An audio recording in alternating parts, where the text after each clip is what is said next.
اسلامی روایات میں ایک ایسی بات ملتی ہے جو سچ میں عقل کو دنگ کر دیتی ہے۔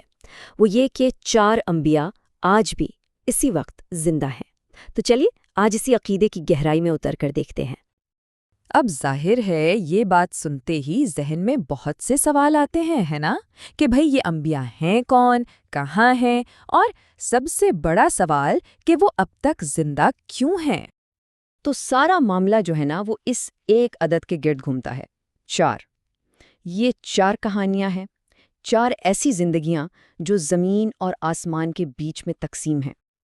اچھا، اس راز کو سمجھنے کے لیے ہم سب سے پہلے اسلام کے ایک بہت بنیادی عقیدے کو سمجھیں گے، اور پھر ایک ایک کر کے ان 4 شخصیات کی ناقابل یقین کہانیوں کو جانیں گے۔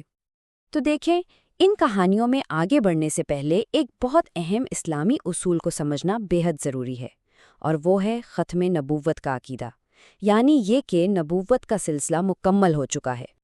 یہاں ایک بات بالکل صاف کر لینا ضروری ہے کہ ان انبیاء کے زندہ ہونے کا عقیدہ ختم نبوت کے خلاف بالکل نہیں ہے۔ کیوں؟ کیونکہ یہ 4 انبیاء حضرت محمد صلی اللہ علیہ وسلم سے پہلے آئے تھے۔ ان کا زندہ رہنا کسی نئی نبوت کا اعلان نہیں، بلکہ یہ تو اللہ کی ایک خاص حکمت اور مرضی ہے۔ ان 4 انبیاء کی کہانیاں 2 الگ الگ جہانوں میں بٹی ہوئی ہیں۔ یوں سمجھیں کہ 2 زمین پر ہیں، اپنا کردار ادا کر رہے ہیں، اور 2 آسمانوں میں ایک خاص مقصد کے انتظار میں ہیں۔ تو چلے سب سے پہلے زمین پر ہی چلتے ہیں اور ان 2 انبیاء سے ملتے ہیں جن کے بارے میں کہا جاتا ہے کہ وہ آج بھی ہمارے درمیان موجود ہیں، خشکی اور تری کے محافظ بن کر۔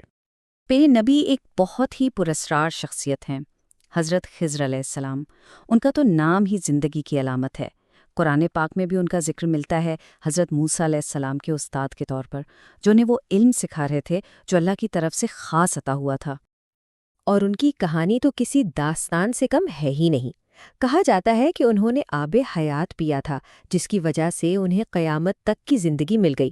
اور وہ صرف زندہ ہی نہیں ہے، بلکہ روایات کے مطابق سمندروں کی نگرانی پر مامور ہیں، اور ان کے پاس علم لدنی ہے، یعنی وہ علم جو اللہ کی طرف سے براہ راست عطا ہوتا ہے۔ اچھا، زمین پر موجود دوسرے نبی ہیں حضرت الیاس علیہ السلام۔ یہ وہ شخصیت ہیں جن کا ذکر ہمیں یہود و نصارہ کی کتابوں میں بھی ایلیا کے نام سے ملتا ہے۔ تو دیکھیں، اگر حضرت خضر سمندروں کے محافظ ہیں تو حضرت الیاس کو خشکی اور بیابانوں کا نگہبان کہا جاتا ہے۔ اور یہ بہت دلچسپ بات ہے کہ روایت کے مطابق یہ دونوں عظیم ہستیاں ہر سال رمضان میں ایک دوسرے سے ملتی بھی ہیں، اور یہ بھی آتا ہے کہ آخری زمانے میں دجال کے فتنے کے خلاف یہ مومنین کی مدد کے لیے ظاہر ہوں گے۔ چلیں اب زمین سے بلند ہو کر آسمانوں کا رخ کرتے ہیں، وہاں جہاں 2 اور انبیاء ایک بہت ہی اعلیٰ مقام پر فائز ہیں، جنہیں دنیا سے جسم سمیت اٹھا لیا گیا تھا۔ یہاں ہماری ملاقات ہوتی ہے حضرت ادریس علیہ السلام سے۔ یہ وہ پہلے انسان تھے جنہوں نے قلم سے لکھنا سکھایا، اور جن کی عبادت کا عالم یہ تھا کہ فرشتوں کو بھی ان پر رشک آتا تھا۔ حضرت ادریس علیہ السلام کی کہانی کہ وہ کس طرح جنت میں داخل ہوئے، یہ تو واقعی بہت ہی حیران کن ہے۔ یہ ایک ایسا عجیب سفر تھا جس میں موت کا ذائقہ بھی تھا، جہنم کی سیر بھی تھی، اور پھر آخر کار جنت میں داخلہ۔ اور جب وہ جنت میں داخل ہو گئے تو انہوں نے اللہ کے قانون کی بنیاد پر ایک ایسی دلیل پیش کی جس کا پھر کوئی جواب ہی نہیں تھا۔ انہوں نے فرمایا کہ میں موت کا ذائقہ چکھ چکا ہوں، اور اللہ کا وعدہ ہے کہ جو جنت میں داخل ہو جائے اسے نکالا نہیں جائے گا۔ بس اسی دلیل کی وجہ سے وہ آج بھی وہیں مقیم ہے۔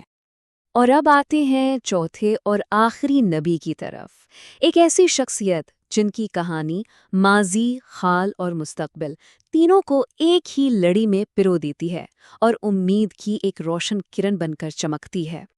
یہ کہانی ہے حضرت عیسیٰ علیہ السلام کی۔ ان کا ماضی معجزات سے بھرا تھا، حال اللہ کی پناہ میں محفوظ ہے، اور مستقبل ایک عظیم پیشن گوئی سے جڑا ہے۔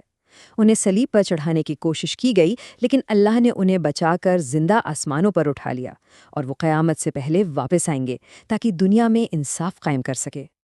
تو سوال یہ پیدا ہوتا ہے کہ ان تمام حیران کن کہانیوں کا اصل مقصد کیا ہے؟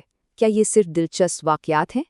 نہیں، بلکہ ان میں ہمارے لیے بہت گہرے روحانی سبق چھپے ہوئے ہیں۔ دیکھیں، ہر کہانی ہمیں ایک بہت اہم سبق سکھاتی ہے۔ حضرت خضر علیہ السلام کی کہانی سے ہمیں پوشیدہ حکمت پر بھروسہ کرنا آتا ہے۔ حضرت الیاس سے ثابت قدمی سیکھنے کو ملتی ہے۔ حضرت ادریس کی زندگی بتاتی ہے کہ عبادت کا صلہ کتنا بلند ہے، اور حضرت عیسیٰ کی کہانی اللہ کی حفاظت پر ہمارے یقین کو پختہ کرتی ہے۔